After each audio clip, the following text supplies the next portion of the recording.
North Bengal Chumki's কিচেনে আপনাদের সবাইকে স্বাগত। আবারও চলে এলাম নতুন একটা রেসিপি নিয়ে।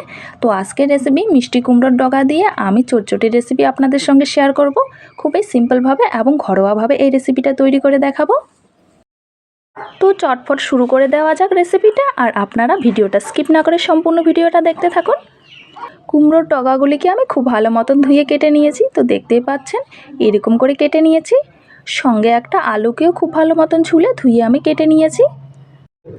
আমি উনানটা জ্বালিয়ে আমি খুব ভালো মতন কড়াইটাকে গরম করে নিয়ে দিয়ে দিলাম সর্ষের তেল, দিয়ে দিলাম পেঁয়াজ কুচি, সঙ্গে কাঁচা লঙ্কা চেরা।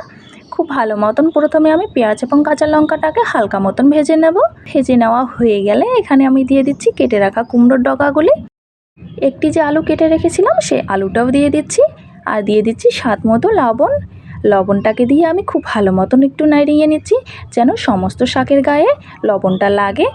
খুব ভালো মতন নাড়িয়ে নেওয়া হয়ে গেলে আমি কিছুক্ষণের জন্য ঢাকা দিয়ে রেখে দেব শাকটা মজার জন্য। তো ঢাকা দিয়ে রেখে দিচ্ছি কিছুক্ষণের জন্য।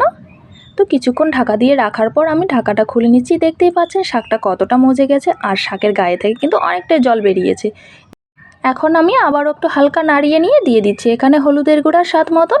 হলুদের গুঁড়া দিয়ে আমি খুব ভালো মতন আবার একটু নাড়িয়ে নিচ্ছি। খুব ভালো মতন এভাবে আমি ঘেটে নেওয়ার পর এখন আমি কিছু মশলা অ্যাড করে দেব। দিয়ে দিচ্ছি এখানে রসুন বাটা হাফ চামচ, দিয়ে দিচ্ছি জিরার গুঁড়া হাফ চামচ। রসুন বাটা এবং জিরার গুঁড়াটাকে দিয়ে আমি 5 মিনিটের মতো খুব ভালো মতন এভাবে নাড়িয়ে নিয়ে রান্না করে নেব। নাড়িয়ে নিয়ে রান্না করে নেওয়া হয়ে গেলে দিয়ে দিচ্ছি এখানে জল। সামান্য পরিমাণে জল দিয়ে দিলাম, খুব বেশি একটা জল দেইনি। তো জল দেওয়ার পর আমি কিছুক্ষণ আবারও ঢাকা দিয়ে রেখে দিচ্ছি। তো কিছুক্ষণ পর আমি ঢাকাটা খুলে নিচ্ছি। দেখতেই পাচ্ছেন খুব সুন্দরভাবে কিন্তু ফুটে গেছে, শাকটা কিন্তু আমার প্রায় হয়েই আসছে। তো এখন আমি একটা মশলা অ্যাড করে দেব। দিয়ে দিচ্ছি এখানে সাদা সর্ষের বাটা, তবে আপনার যে কোনো সর্ষে বাটাও দিতে পারেন, কালো সর্ষে বাটাটাও দিতে পারেন, এবং কি আপনারা এখানে পোস্ত বাটাও দিতে পারেন। তবে আমি শুধু সর্ষে বাটাই দিচ্ছি। সর্ষে বাটাটা দেওয়ার পর আমি 2 থেকে 3 মিনিটের মতো রান্না করে নিয়েছিলাম।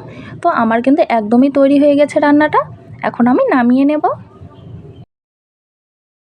তো আমার একদমই তৈরি মিষ্টি কুমড়োর ডগার চটচটি। খুব সহজভাবে এবং সিম্পলভাবে ঘরোয়াভাবে এই রেসিপিটা আপনাদের সঙ্গে শেয়ার করলাম। আশা করি ভিডিওটা আপনাদের ভালো লেগে থাকবে, আর যদি ভালো লেগে থাকে অবশ্যই লাইক কমেন্ট শেয়ার করবেন, এবং আমার চ্যানেলে নতুন হয়ে থাকলে অবশ্যই চ্যানেলটা সাবস্ক্রাইব করে রাখবেন নিত্য নতুন রেসিপি দেখার জন্য। তো আসবো পরবর্তীতে অন্য কোনো রেসিপি নিয়ে। সুস্থ থাকবেন, ভালো থাকবেন, আর সম্পূর্ণ ভিডিওটা দেখার জন্য অসংখ্য অসংখ্য ধন্যবাদ।